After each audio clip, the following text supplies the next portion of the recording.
मिळायचं असतं तर मला 2019 साली मला मंत्री करायला हवा होता का नको होता? सगळ्यात सिनियर कोण होता? मीच होतो ना.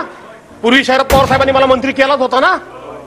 इथं मला केला, पक्ष फुटला त्यावेळेला गटनेता बदलायचा वेळाला, कारण एकनाथ शिंदे गटनेते होते. दादा गटनेता कोणाला करायला हवं होतं? मनापासून सांगा, कोणाला करायला हवं होतं? विधानसभेमध्ये आज कोणाचा आवाज आहे? पक्षानं मला गटनेता केलं नाही. पक्षानं मला गटनेता केलं नाही सांगणारा हा तुमचा भास्कर जाधव आहे. तिथं सांगितलं. हे जे सांगतात ना उद्धव साहेब बाहेरच्या बरोबर गेले, काँग्रेस बरोबर गेले म्हणून आम्ही पक्ष सोडला, 2.5 वर्ष मंत्रीपद भोगताना लाजा नाही वाटल्या, तेव्हा सांगण्याचं धाडस कधीतरी माझ्या भाषणामध्ये कधीतरी याचा उल्लेख केला. माझा हक्क होता, मला मिळायला पाहिजे होतं आणि मिळणं माझा हक्क होता. परंतु माझ्यावर अन्याय झाला. अन्याय हा शब्द मी वापरला नाही, पण मी बोलतो.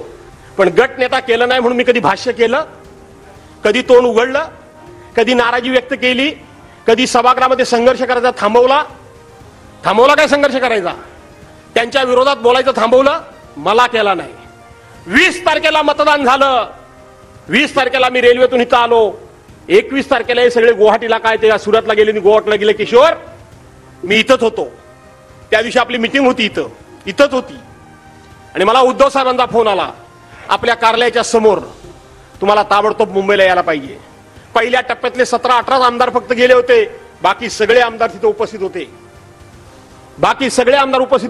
तिथे हे बॅग भरणारे पण आमदार उपस्थित होते. मी शांतपणे बसलो होतो.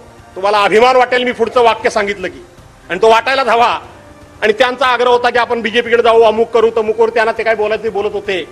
आणि ह्या एकट्या भास्कर जाधवनी तिथं सांगितलं, तुम्ही कुठेही जा, पण मी नंतर माझी भूमिका स्पष्ट केली तर म्हणाल भास्कर जाधवनी फसवलं. म्हणून आत्ताच सांगतोय की तुम्ही कुठेही जा, पण तुम्ही जर भाजप बरोबर गेलात तर भास्कर जाधव तुमच्या बरोबर नाही.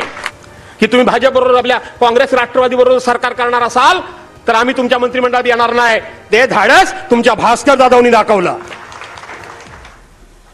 त्याचा उल्लेख मी कधी केला नाही, पण मी उद्धव साहेबांना सांगितलं की मी तुमच्या बरोबर नाही.